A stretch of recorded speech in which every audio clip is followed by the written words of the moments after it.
Hello students, welcome to my channel maths mode. आज हम लोग क्या करने वाले हैं, जैसा कि आपने पिछले लेक्चर में देखा था, हम लोगों ने फर्स्ट लेक्चर जो रिलेशन फंक्शन का किया था उसमें हम लोगों ने टाइप्स ऑफ फंक्शन के बारे में जाना था। ठीक है, और आज हम लोग क्या करेंगे, उसी टाइप्स को लेके इक्विवेलेंस रिलेशन के बारे में बात करेंगे। जनरली सब कुछ कंप्लीट हो चुका है रिलेशन में, लेकिन हम थोड़ा सा उसमें एक पॉइंट और ऐड करेंगे, इक्विवेलेंस रिलेशन, और based on the previous topics जो हमने टाइप्स पढ़ा है उस पर कुछ क्वेश्चन सॉल्व करेंगे, ताकि आपके सारे डाउट्स क्लियर हो जाए कि टाइप्स ऑफ रिलेशन कैसे क्वेश्चन आ सकते हैं, कैसे उसको सॉल्व करना है, कैसे टैकल करना है। ठीक है, तो ये सारे हम लोग करेंगे।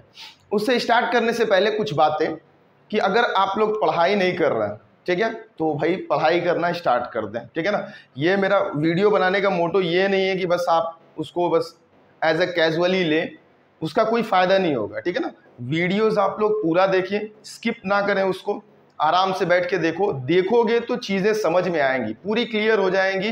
कोई भी डाउट हो आप कमेंट में लिख के बता सकते हैं मुझे। ठीक है ना, क्वेश्चन भी कोई हो तो कमेंट में लिखो, मैं पॉसिबली कोशिश करूंगा कि मैं रिप्लाई करूं। ठीक है, पढ़ाई अगर नहीं कर रहे हैं तो फिर कोई फ़ायदा नहीं होने वाला। अगर सोचो कि तुम यूट्यूब पे ही अपना सारा टाइम वेस्ट कर रहे हो, सब लोग अभी जनरली लॉकडाउन चल रहा है तो सब लोग मोबाइल फ़ोन यूज़ कर रहे होंगे, पक्का है कि दिन भर वो मोबाइल फ़ोन ही यूज़ कर रहे हैं।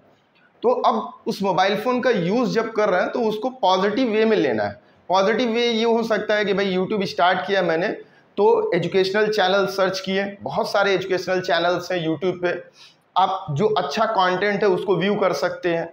ठीक है, सीखिए, मेरा चैनल भी व्यू कर सकते हैं आप। मैथ्स के लिए मैं क्लास 9 to 12 पूरे लेक्चर्स अपलोड करूंगा, step by step, chapter wise, और सारे चैप्टर्स के जो होंगे एमसीक्यू बेस्ड क्वेश्चन भी होंगे। जैसा कि नया पैटर्न सीबीएसई का आया है कि 10th और 12th का जो फर्स्ट टर्म का एग्जाम होगा उसमें पूरा एमसीक्यू क्वेश्चन होगा, मल्टीपल चॉइस क्वेश्चन। तो after completion of every topic, और I can say after completion of every chapter, I will take a lecture separately for objective questions. ठीक है ना, हम एक लेक्चर बनाएंगे ऑब्जेक्टिव क्वेश्चंस के लिए, वो सेपरेटली होगा, पूरा वो जो चैप्टर कंप्लीट हो जाएगा उसके बाद आएगा। ठीक है, उसमें आप समझ सकते हैं कि सीबीएसई बेस्ड क्वेश्चंस होंगे, कुछ एनडीए से रिलेटेड क्वेश्चन होंगे, कुछ आईआईटी मेंस रिलेटेड क्वेश्चन होंगे, यूपीएससी के क्वेश्चंस हो सकते हैं। ठीक है, तो ये सारे क्वेश्चंस उसमें होंगे मल्टीपल चॉइस बेस्ड। आ रही बात समझ में?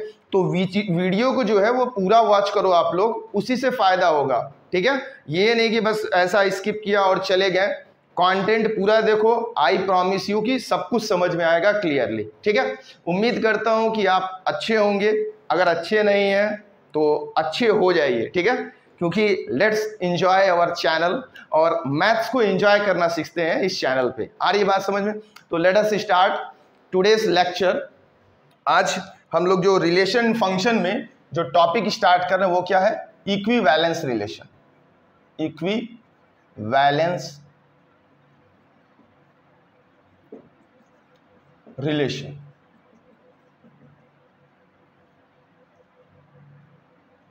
अब इक्विवेलेंस रिलेशन क्या होता है?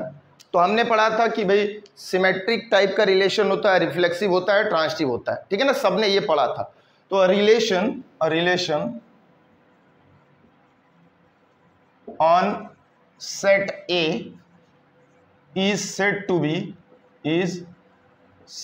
be equivalence relation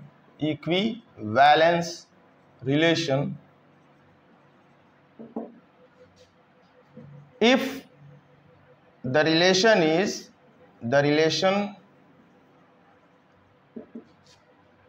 R on set A is reflexive, symmetric, as well as transitive. ठीक है, तो ऐसे रिलेशंस जो रिफ्लेक्सिव भी हो, सिमेट्रिक भी हो और ट्रांजिटिव भी हो, तो उसको हम लोग क्या बोलेंगे? Equivalence relation. फॉर एग्जाम्पल समझते हैं। एग्जाम्पल मैंने ले लिया एक universal set, universal relation. Universal relation क्या होता है भाई? R is equal to A cross A। R जो होता है पूरे ए क्रॉस ए के बराबर होता है तो उसको हम लोग क्या बोलते हैं, यूनिवर्सल रिलेशन। ठीक है ना, हमारा रिलेशन पूरा जो है क्रॉस प्रोडक्ट के बराबर आ जाए तो उसको हम लोग क्या बोलते हैं, यूनिवर्सल रिलेशन। अब एक एग्जांपल से समझते हैं, एग्जांपल लेके, let A is equal to 1 2 3, what will be the value of a cross a? That will be 1 1 1 2 1 3 2 1 2 2 2 3 3 1 3 2 and 3 3। और ये हमारा ए क्रॉस ए है और यही रिलेशन हो जाएगा, क्योंकि यूनिवर्सल सेट की प्रॉपर्टी यही है यूनिवर्सल रिलेशन की, कि रिलेशन जो होगा क्रॉस प्रोडक्ट के बराबर होगा। अब ध्यान समझते हैं कि ये रिफ्लेक्सिव सिमेट्रिक ट्रांसिटिव है या नहीं। रिफ्लेक्सिव के लिए क्या होता है, for all A belongs to A comma A must belongs to R. ठीक है, मतलब जितने ए हैं सबका मिरर इमेज मिलना चाहिए। भाई 1 का मिरर इमेज मिल गया, 2 का भी मिल गया, 3 का चेक करते हैं वो भी मिल रहा है, देयरफॉर इट इज ट्रांजिटिव। ठीक है, सिंस 1 कॉमा 1 मिल रहा है, 2 कॉमा 2 प्रेजेंट है एंड 3 कॉमा 3 भी प्रेजेंट है, मतलब सारे सेट ए के एलिमेंट का मिरर इमेज मिल रहा है, इसलिए इसको क्या बोलेंगे हम लोग, ट्रांजिटिव है। दूसरा हम लोग क्या पढ़ते थे कि भाई सिमेट्रिक किसको बोलते हैं। सिमेट्रिक के लिए for all A comma B belongs to R, B comma A क्या होना चाहिए, आर में बिलोंग करना चाहिए। ठीक है ना, अगर ए कॉमा बी रिलेशन में बिलोंग कर रहा है तो बी कॉमा ए भी क्या होना चाहिए, रिलेशन में बिलोंग करना चाहिए। चेक करते हैं ए कॉमा बी, ये तो ए कॉमा ए है, जहां ए कॉमा ए है उसको भूल जाओ, मतलब ये चेक करने की जरूरत नहीं। ये देखते हैं A comma B means value of A is 1, value of B is 2। अब हमको क्या चाहिए, बी कॉमा ए भी चाहिए, बी कॉमा ए मतलब 2 कॉमा 1 चाहिए, 2 कॉमा 1 मिल गया, मीन्स ये दोनों जो है पॉसिबल है। ठीक है, ये पास हो गया। इसको चेक करते हैं, 1 बाई 1 सबको चेक करेंगे। अच्छा, ये भी ध्यान देते हैं, आगे ये ध्यान देंगे कि कोई और सेट है क्या जो बी जिसकी वैल्यू 2 है। ध्यान से समझना, 1 कॉमा 2 देखिए, 2 कॉमा 1 मिला, पास हो गया। आ रही बात समझ में। 1 कॉमा 3 है तो 3 कॉमा 1 भी मिलना चाहिए, ये भी पास हो गया। 2 कॉमा 1 है तो 1 कॉमा 2 चाहिए, 1 कॉमा 2 भी है। 2 कॉमा 2 तो ए कॉमा ए है, इसको चेक करने की जरूरत ही नहीं है। 2 कॉमा 3 है तो 3 कॉमा 2 चाहिए, वो भी मिल रहा है। 3 कॉमा 1 है तो 1 कॉमा 3 चाहिए, वो भी मिल रहा है। 3 2 है तो 2 3 चाहिए, वो भी मिल रहा है। इसका मतलब ये रिलेशन जो है वो क्या है, सिमेट्रिक है। क्या है, सिमेट्रिक। ठीक है, ये रिलेशन हमारा क्या हो गया, सिमेट्रिक हो गया, क्योंकि for all A comma B belongs to R, B comma A भी मिल रहा है आर में। नेक्स्ट चेक करेंगे transitive, for all A comma B belongs to R and B comma C belongs to R, that implies A comma C also must belongs to R. अगर A B है, B C है तो ए सी भी चाहिए। अब check करते हैं, A B मतलब बी से स्टार्ट होने वाला, ये क्या हो जाएगा, बी सी।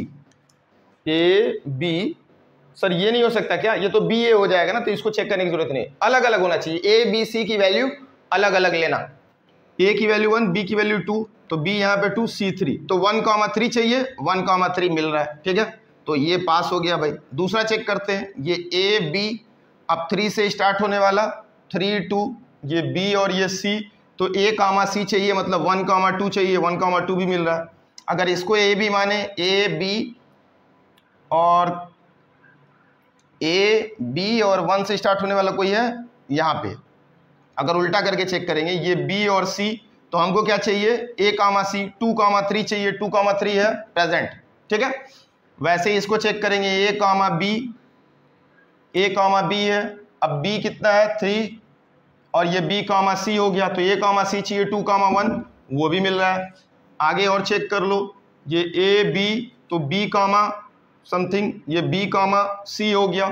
ठीक है, बी की वैल्यू 1 है तो जहां जहां 1 है उसको चेक कर लेना। ठीक है, तो ए कामा सी चाहिए 3 कामा 2, ये भी मिल गया। तो सारे एलिमेंट्स जो है वो पास हो चुके हैं। ठीक है, तो सब पास हो गया है, तो ये क्या हो जाएगा, therefore that employees it is transitive. Sorry, first one जो था वो रिफ्लेक्सिव था, बाय मिस्टेक मैंने ट्रांजिटिव बोल दिया, तो this is reflexive. Okay, transitive, ठीक है, ये क्या है, ट्रांजिटिव। आ रही बात समझ में? तो रिफ्लेक्सिव भी है, सिमेट्रिक भी है और ट्रांजिटिव है। देयरफॉर आई कैन से, एक नोट पॉइंट याद रखेंगे, note point, every universal relation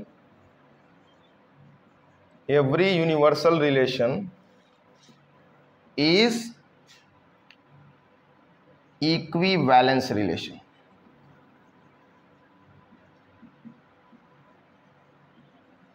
तो सारे यूनिवर्सल रिलेशन हमारे क्या होंगे, इक्विवेलेंस रिलेशन। उम्मीद है बात समझ में आ गई होगी। ये एक नोट पॉइंट है, याद रख सकते हो। जैसे मैंने नल सेट को लिखवाया था कि every null relation is symmetric as well as transitive but not reflexive, वैसे ये नोट पॉइंट है, ठीक है। सिमिलरली एक और पॉइंट लिख लेना, every identity relation is equivalence relation, ठीक है ना। आइडेंटिटी रिलेशन भी क्या होगा, इक्विवेलेंस। सर कैसे? मान लो ये ए सेट मेरा है, तो आइडेंटिटी रिलेशन इसका क्या बनेगा, आइडेंटिटी रिलेशन में लिखूंगा तो 1 1 2 2 3 3 ये होगा। This is an identity relation for this set ए। तो भाई रिफ्लेक्सिव तो है ही, सिमेट्रिक के लिए ए कॉमा बी मिलेगा तब बी कॉमा ए चेक करना है। कहीं ए कॉमा बी है ही नहीं, सब तो ए कॉमा ए है। ए कॉमा बी मिल ही नहीं रहा तो बी कॉमा ए चेक करने की जरूरत ही नहीं है। नेक्स्ट ट्रांजिटिव के लिए ए कॉमा बी, बी कॉमा सी मिलेगा तब ए कॉमा सी चाहिए। न ए कॉमा बी है न बी कॉमा सी है, तो ए कॉमा सी ढूंढने की क्या जरूरत है। तो ये भी क्या हो गया, reflexive, symmetric and transitive. Therefore identity relation is an equivalence relation. ये बहुत दो नोट पॉइंट बहुत इंपॉर्टेंट है, और एक नल सेट वाला जो मैंने पहले बताया था। Okay, based on this topics I am going to solve some questions, ताकि चीजें जो हो जाए पूरी क्लियर हो जाए।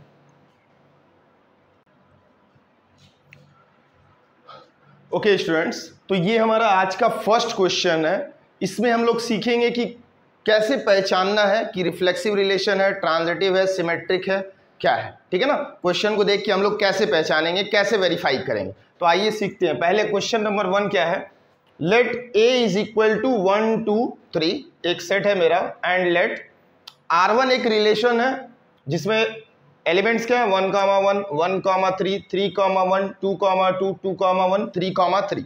हमें चेक करना है कि ये R1 जो है वो रिफ्लेक्सिव, सिमेट्रिक, ट्रांजिटिव है या नहीं। तो सबसे पहले R1 के लिए, R1 में ध्यान दो, R1 हमारा क्या है, 1 1 1 3 3 1 2 2 2 1 3 3, ये R1 है।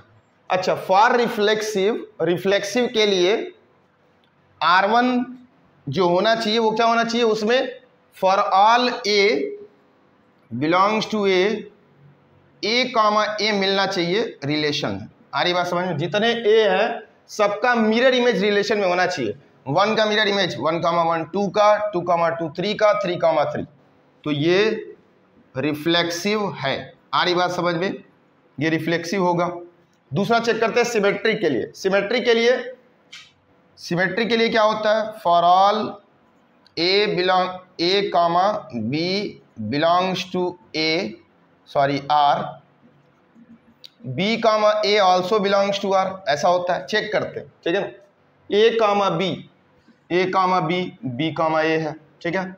यहाँ ए कॉमा बी प्रेजेंट है, 2 1 तो है लेकिन 1 2 प्रेजेंट नहीं है। So since 2 1 belongs to R but 1 2 does not belongs to R, that implies R is not symmetric। ठीक है, एक डिटेल में लिख रहा हूं, बाकी सब वैसे ही डायरेक्टली हम लोग करेंगे। उसके बाद ये R1 थर्ड चेक करेंगे कि ट्रांजिटिव है या नहीं। तो for all A comma B belongs to R and B comma C belongs to R, that implies A comma C also must belongs to R, ऐसा होना चाहिए। तो A comma B, B comma C दोनों belong कर रहा है, A comma सी भी R में चाहिए मुझे। ध्यान देते हैं, चेक करते हैं। यहाँ पे 1 को तो चेक करने की जरूरत ही नहीं है, ठीक है। चेक करते हैं, ये क्या हमारा A comma B, A comma B, अब 3 से स्टार्ट होने वाला ये तो ए कामा बी हो गया।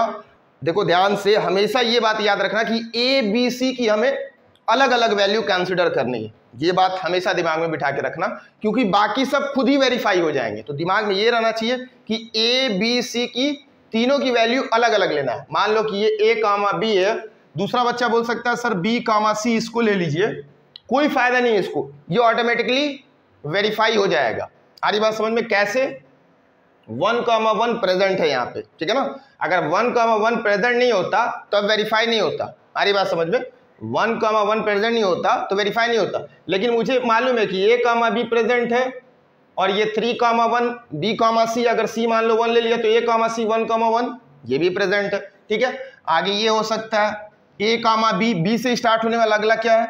कोई बच्चा सोचेगा सर बी कामा सी इसको ले लीजिए, तो मैंने बोला था मिरर इमेज वाला लेने की जरूरत नहीं है। मिरर इमेज वाले को तो चेक ही नहीं करना, क्योंकि वो हमेशा पास होगा। जैसे ए कामा बी और बी कामा सी ये हो गया, तो ए कामा सी क्या होगा? 1,3, तो मिरर है, सेम को रिफ्लेक्ट कर देगा, कोई फायदा नहीं। आगे बढ़ते हैं, इसको देखते हैं। ए कामा बी, फर्स्ट वाला तो पास हो गया। ए कामा बी, अब बी की वैल्यू कितनी है? 1, ठीक है ना। सर कोई बोले ये मैंने बोला था कि मिरर इमेज देखना ही नहीं, छोड़ दो। तो ये B comma C, A comma B है, बी कामा सी है, तो ए कामा सी चाहिए, मतलब 3,3 प्रेजेंट है। आ रही बात समझ में? 3,3 प्रेजेंट है, तो 3,1 भी क्या हो गया? पास हो गया, ठीक है ना। 3,3 भी वेरीफाई कर रहा है। 2,2 चेक करने की जरूरत नहीं है, 3,3 चेक करने की जरूरत नहीं, ठीक है। बस डिफरेंट एलिमेंट को चेक करेंगे जो अलग अलग है। अब ये मान लो मैंने मान लिया कि ए कामा बी है, ए कामा बी, और ये क्या हो जाएगा? B comma C. A comma B present है, बी कामा सी प्रेजेंट है, तो ए कामा सी चाहिए। ए कामा सी चाहिए मतलब 2,3 चाहिए। 2,3 है क्या? है ही नहीं। तो since 2,1 belongs to R and 1,3 belongs to R, but A comma C चाहिए था, 2,3 not belongs to R, therefore that implies R is not transitive. उम्मीद है समझ में आ गया होगा। कोई एक भी फेल हो गया, एक भी एलिमेंट अगर फेल हो गया तो वो ट्रांजिटिव नहीं होगा। इस बात को याद रखना, एक भी अगर फेल हो जाता है तो वो ट्रांजिटिव नहीं होगा। सारे एलिमेंट को बारी बारी से चेक करना पड़ेगा, बस मिरर इमेज वाले को छोड़ देना, ठीक है ना। मिरर इमेज वाले को छोड़ के बाकी सबको वेरीफाई करना पड़ेगा, ठीक है। तो R1 हो गया भाई, रिफ्लेक्सिव है लेकिन सिमेट्रिक ट्रांजिटिव नहीं है। अब बाकी ऐसे ही मैं जा रहा हूं डायरेक्टली, ठीक है ना, सीधा इसमें आते हैं। इसको चेक करने की जरूरत नहीं है। रिफ्लेक्सिव के लिए सबसे पहला R2 चेक करेंगे रिफ्लेक्सिव है या नहीं। तो R2 में ये तो पहला पार्ट हो गया, ये दूसरा R2 में देखेंगे ध्यान से। Since 1,1 not belongs to R, भाई 1 जो है वो बिलोंग्स टू A है, बट 1,1 R में मिल ही नहीं रहा, तो that implies not R1 is, ये सॉरी R1 था, ये R2 is not, R2 is not reflexive, ठीक है। 1 A में बिलोंग कर रहा है, R2 में, ठीक है ना। A में 1 है तो 1,1 चाहिए था भाई, रिफ्लेक्सिव होने के लिए 1,1 2,2 3,3 मिलना था, नहीं मिल रहा है, रिफ्लेक्सिव नहीं है। आगे चेक करेंगे सिमेट्रिक के लिए। A कामा B है, B कामा A भी प्रेजेंट है, पास हो गया, ठीक है, सिमेट्रिक। सर ये वाला भी चेक कर लिए, A कामा B है तो B कामा A मान लो ये, तो ये भी पास, तो सिमेट्रिक होगा। R2 इज सिमेट्रिक, ठीक है। क्यों भाई? 3,1 बिलोंग्स टू R उस, और 1,3 भी R2 में, ठीक है।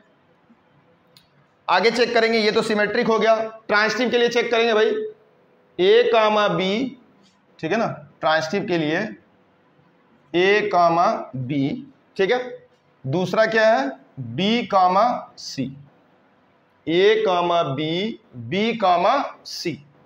A कामा B प्रेजेंट है, B कामा C प्रेजेंट है, तो A कामा C चाहिए। 3,3 मिल रहा है क्या? फेल हो गया। तो since 3,1 belongs to R2 and 1,3 belongs to R2, but 3, not belongs to R2. Therefore R2 is not transitive. उम्मीद है कि बात समझ में आ गई होगी। ठीक है, दो इतना डिटेल में एक्सप्लेन कर दिया, बाकी R4 हमारा तो रिफ्लेक्सिव भी होगा, सिमेट्रिक भी होगा, ट्रांजिटिव होगा। अभी लास्ट ही एग्जांपल बताया यूनिवर्सल रिलेशन। रिलेशन अगर A क्रॉस A के बराबर है तो उसको हम लोग बोलते हैं यूनिवर्सल रिलेशन, और यूनिवर्सल रिलेशन इक्विवेलेंस होता है क्योंकि वो रिफ्लेक्सिव भी होता है, सिमेट्रिक भी होता है और ट्रांजिटिव भी होता है। R3 देखेंगे, R3 में भाई 1,1 नहीं मिल रहा है तो नॉट रिफ्लेक्सिव। ठीक है, रिफ्लेक्सिव नहीं है। सिमेट्रिक देखेंगे 1,3 है, 3,1 नहीं है तो नॉट सिमेट्रिक। ठीक है, 1,3 मिल रहा है तो 3,1 भी चाहिए था। ट्रांजिटिव चेक करेंगे, ट्रांजिटिव। ठीक है, A, B मिल रहा है, सर B, C देख लीजिए तो A, C 1,3 तो ऑलरेडी है, ये चेक करने की जरूरत ही नहीं है क्योंकि मिरर इमेज है, मिरर इमेज वाले को देखने की जरूरत नहीं। ठीक है, बस ऐसा देखेंगे A, B प्रेजेंट है, B, C प्रेजेंट ही नहीं है तो A, C तो देखना ही नहीं है, वो ऐसे ही ट्रांजिटिव है। तो दिस इज ओनली ट्रांजिटिव। आ रही बात समझ में? A, B है, B, C मिलता तब A, C ढूंढते, B, C है ही नहीं। सर मैं इसको B, C नहीं मान सकता हूं, मान लो खुश हो जाओ। ठीक है, B, C मान लिए, A, C सर चाहिए 1,3 है ना, 1,3 तब भी तो ट्रांजिटिव हो गया। उम्मीद है बात समझ में आ गई। ठीक है, तो ये फर्स्ट क्वेश्चन था। Going for the second question. Okay students, this is the second question. ध्यान से देखते हैं कि क्या है। A relation R is defined on the set of integers। ठीक है ना, सेट A जो हमारा वो क्या है, इंटीजर है, उसी बनाया गया इंटीजर। रिलेशन क्या दिया है कि A is related to B such that A minus B is divisible by 6।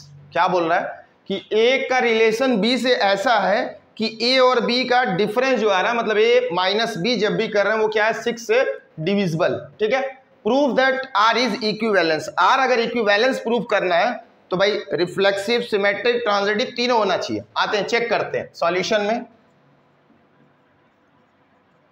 ठीक है, पहला केस रिफ्लेक्सिव के लिए। रिफ्लेक्सिव के लिए क्या करते हैं भाई, A बिलोंग्स टू I।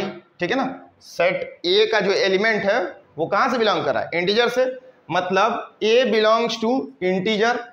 आ रही बात समझ में? हमें क्या करना है, A, A चेक करना है। ठीक है, और since A minus B is divisible by 6, ये गिवन है। ठीक है, ये गिवन है कि A minus B is divisible by 6। अब ध्यान समझो, A माइनस B 6 से डिविजिबल है, ये तो सबको पता है, दिख रहा है क्वेश्चन में। हमें क्या चेक करना है कि रिफ्लेक्सिव होने के लिए A, A प्रेजेंट होना चाहिए।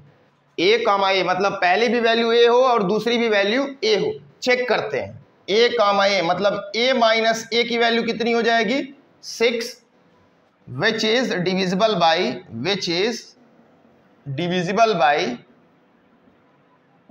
6। भाई 0 किसी भी रियल नंबर से डिविजिबल है, तो since A, A belongs to R, for all A belongs to I, therefore R is reflexive। उम्मीद है कि बात समझ में आई होगी सबको। A माइनस B दिया था कंडीशन कि भाई A माइनस B 6 से डिविजिबल है, ऐसा तो गिवन। अब A और B दोनों इंटीजर्स है। मैंने क्या किया, मुझे दिखाना है कि रिफ्लेक्सिव के लिए A, A बिलोंग करना चाहिए, तो मैंने B के प्लेस पे भी A ले लिया। A, A का फॉर्मेट हो गया, A माइनस A सब्स्टिट्यूट किया, A माइनस A 0 होता है। 0 तो किसी भी नंबर से डिविजिबल होता है ना, कोई भी रियल नंबर से डिवाइड करेंगे तो 0 is divisible by 6। Since A, A भी R में बिलोंग कर रहा है, therefore R is reflexive. Second, let A, B belongs to I। A और B I से बिलोंग कर रहा है, and A, B belongs to R। ठीक है ना, A, B जो है वो इंटीजर से है, और सिमेट्रिक के लिए हम लोग जानते हैं, फॉर सिमेट्रिक A, B अगर R में मिल रहा है तो B, A भी मिलना चाहिए। भाई a minus B divisible by 6 है, सो b minus A should be also divisible by 6। अब ध्यान दो, a माइनस बी क्या दिया हुआ है, 6 से डिविजिबल, ठीक है, a minus B is divisible by 6। मान लेते हैं ऐसा, a minus B is equal to 6m, मैं ऐसा सोच रहा हूं, ठीक है ना। a minus B divisible by 6 है, तो 6 इंटू सम कांस्टेंट होगा, where m is any integer, ठीक है। तो 6 a माइनस बी 6 से डिविजिबल है, तो 6 इंटू समथिंग लिख सकते हैं। अब ध्यान दो, इसमें अगर मैं माइनस कॉमन ले लूं तो ये कितना हो जाएगा, minus of b minus A 6m, ठीक है। या फिर ऐसा भी लिख सकते हैं कि b माइनस ए जो होगा माइनस ऑफ 6m के बराबर। अब b माइनस ए भी देख रहे हो कि 6 का मल्टीपल है, 6 इंटू माइनस एम समझ सकते हो, तो b माइनस ए भी, that implies b minus A is also divisible by 6, ठीक है। देयरफॉर, तो ऐसा लिख लेना, since a comma b belongs to r and b comma c also belongs to r, therefore ऐसा है तो ऐसा हो गया, देयरफॉर r इज सिमेट्रिक। उम्मीद है कि बात समझ में आ गई होगी, ठीक है। a कामा b 6 से डिविजिबल था, तो मैंने 6 इंटू सम कांस्टेंट मान लिया, वो 6 से डिविजिबल है, इसलिए 6 into some constant value integer हो जाएगा। भाई माइनस कॉमन ले लिया इधर से, तो माइनस ऑफ b माइनस ए हो गया, माइनस को उधर भेजा तो b ऑफ b माइनस ए क्या हो गया, माइनस 6m। अभी भी मैं देख रहा हूं कि इसके फैक्टर में 6 आ रहा है, तो 6 फैक्टर में आ रहा है तो डिविजिबल बाई 6 हो गया। Third case, let a comma b comma c belongs to integer comma a comma b belongs to r and b comma c belongs to r। a comma b comma c दोनों r में belong कर रहा है। मुझे क्या proof करना होता है ट्रांजिटिव में कि अगर ये दोनों मिल रहा है तो a comma c must belongs to r। Check करते हैं। सबसे पहले a minus B divisible by 6 है, तो 6m लिख लिया मैंने, ठीक है ना। a माइनस बी बाई 6 से डिविजिबल है, तो उसको मैंने 6 मान लिया, और b माइनस सी भी बिलोंग कर रहा है, मतलब b माइनस सी क्या होगा, वो भी 6 से डिविजिबल हो गया, तो इसको 6n मान लिया, ठीक है ना। Where m comma n are any integers, ठीक है, ऐसा मान लिया मैंने। भाई ये डिविजिबल बाई 6 है, तो 6m कुछ हो जाएगा, b और c भी divisible, b comma c belong कर रहा है, मतलब b माइनस सी भी डिविजिबल है। इसको इक्वेशन 1 मान लो, इक्वेशन नंबर 2, ठीक है। इक्वेशन 1 माइनस 2, ठीक है, 1 में से 2 को घटाएंगे तो a माइनस बी, ठीक है ना, इधर क्या होगा a माइनस बी और इधर क्या हो जाएगा माइनस बी, ठीक है। ऐसा करो, ऐड कर दो, ठीक है, ऐड कर दोगे तो सिंपली आ जाएगा। इन दोनों को ऐड करेंगे तो कितना हो जाएगा, a minus B plus b minus C, इधर कितना हो जाएगा 6m प्लस 6n, ठीक है।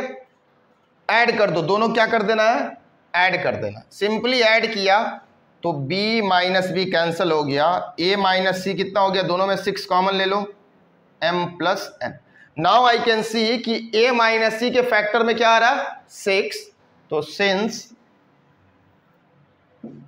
a minus C is also divisible by 6, therefore r is transitive,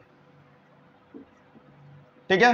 r क्या हो गया हमारा, ट्रांजिटिव भी होगा, तो रिफ्लेक्सिव सिमेट्रिक ट्रांजिटिव, तो since r is reflexive comma symmetric and transitive, therefore r is an equivalence relation, ठीक है। उम्मीद है कि बात समझ में आ गई होगी, ठीक है। आगे बढ़ते हैं अगले question.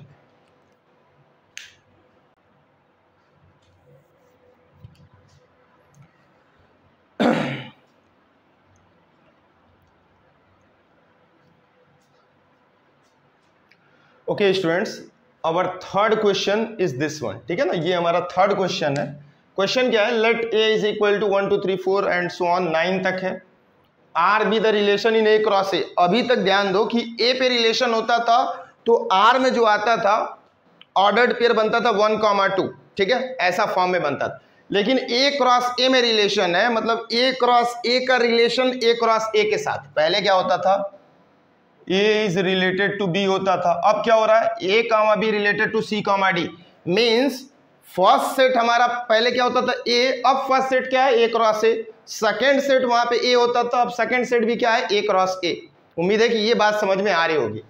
A related to B, तो पहले एलिमेंट को हम लोग सेट ए से बोलते थे, मतलब फर्स्ट एलिमेंट ए कहा जाता था। यहाँ पे ए की जगह पे ए माइनस बी है और बी के प्लेस पे क्या है, सी कॉमा डी। इस बात को ध्यान में रखना है कि जहां जहां ए है वहां पे क्या आएगा, ए माइनस बी, जहां जहां बी है वहां पे क्या आएगा, सी माइनस डी। ये समझ गए तो कहानी आसान हो जाएगी।